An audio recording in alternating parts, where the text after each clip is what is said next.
Hey everybody, I'm Chris Greene and you're tuning into AMTV, Alternative Media Television.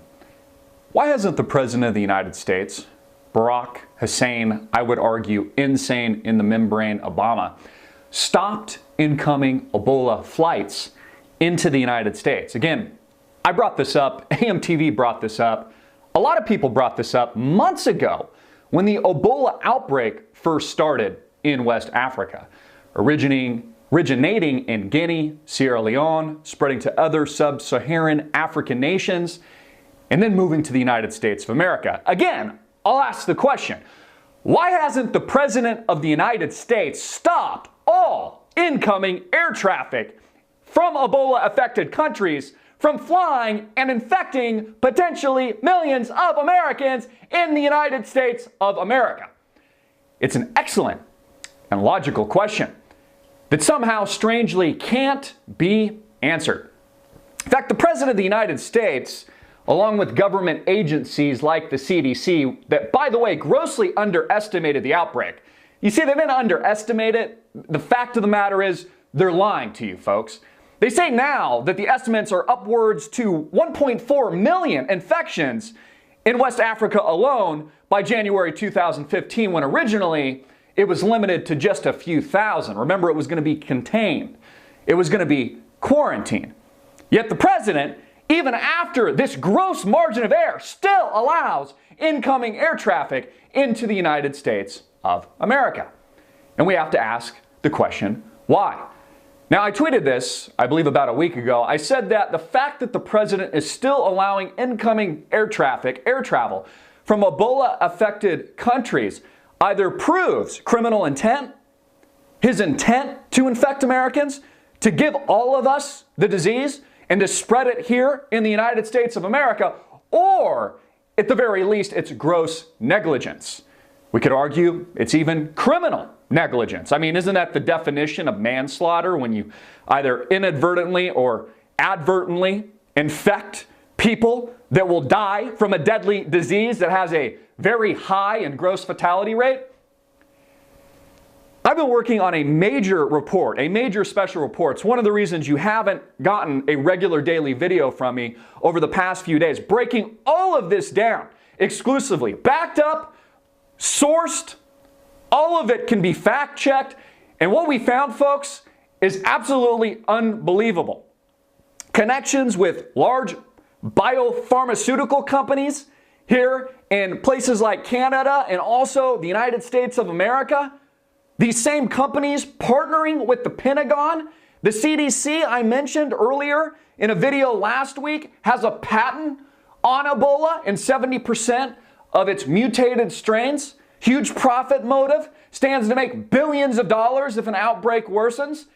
Yet the president still allows these planes to come into the United States, and the American sheep baw at the president. Meh. They think that he actually has their best interests at heart, when it couldn't be any further from the truth.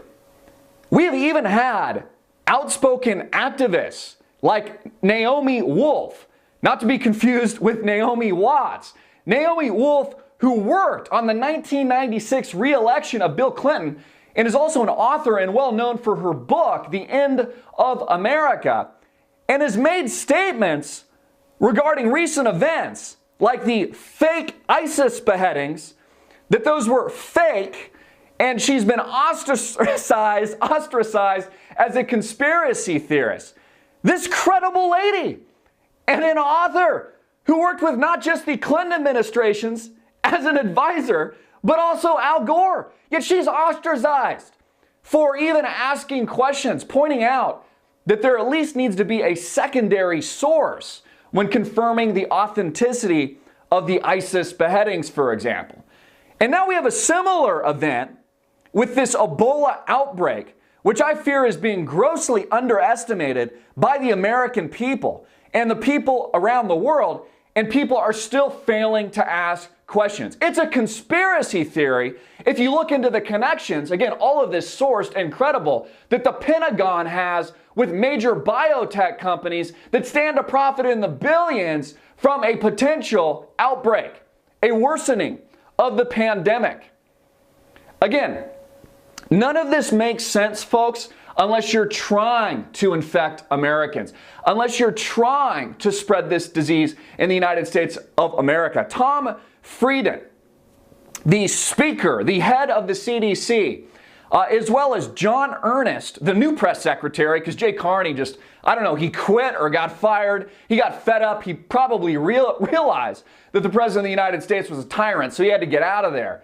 But John Earnest actually made the argument saying that the reason the president can't stop incoming air travel from these disease-stricken nations that are now infecting Americans, like the guy that came over, Mr.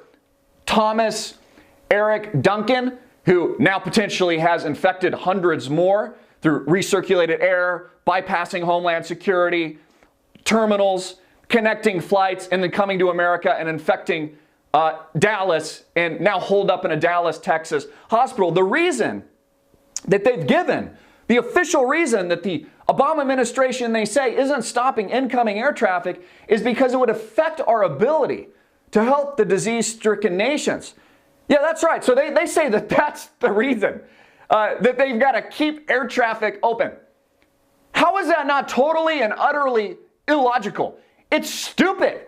It's dumb. It makes no sense at all. And it's a bullshit reason. You know, if we want to help these countries, we can certainly do that. We don't have to give them supplies through commercial airliners. British Airways doesn't have to fly over there to drop whatever resources they need or potential vaccines that we uncover in the video soon to come after this, a special report on Ebola, the truth about it. Please share it everywhere. We don't need to keep commercial airlines and air traffic open. That's a total freaking lie. You know, if you want to provide support, then send non-commercial airline flights to these affected regions.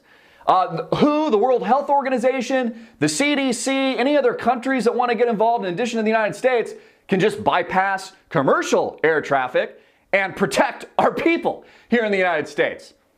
Again, this either proves intent to infect Americans here at home, or at the very least, it's gross negligence and arguably manslaughter.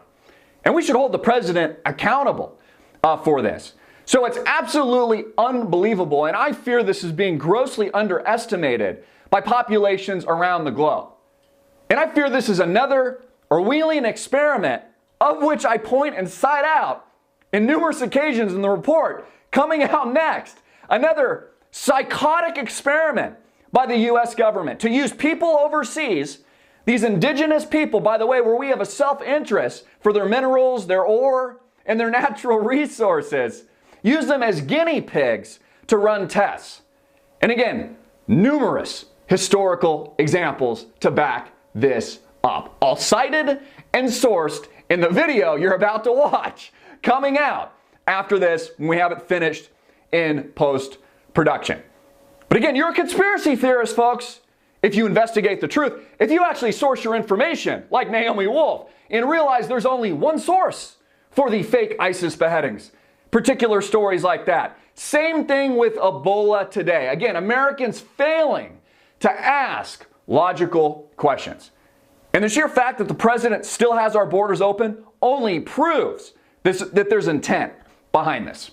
I'm Christopher Greene. Get this out everywhere, make it viral, hard hitting it in your face, and click the link below to support our sponsor. Is your prepper kit complete? Solar Platinum 60 delivers 60 watts of power to charge all of your mobile devices. On a single charge, you can charge 11 smartphones, 4 tablets, or your laptop. Charge via solar or AC in just a few hours.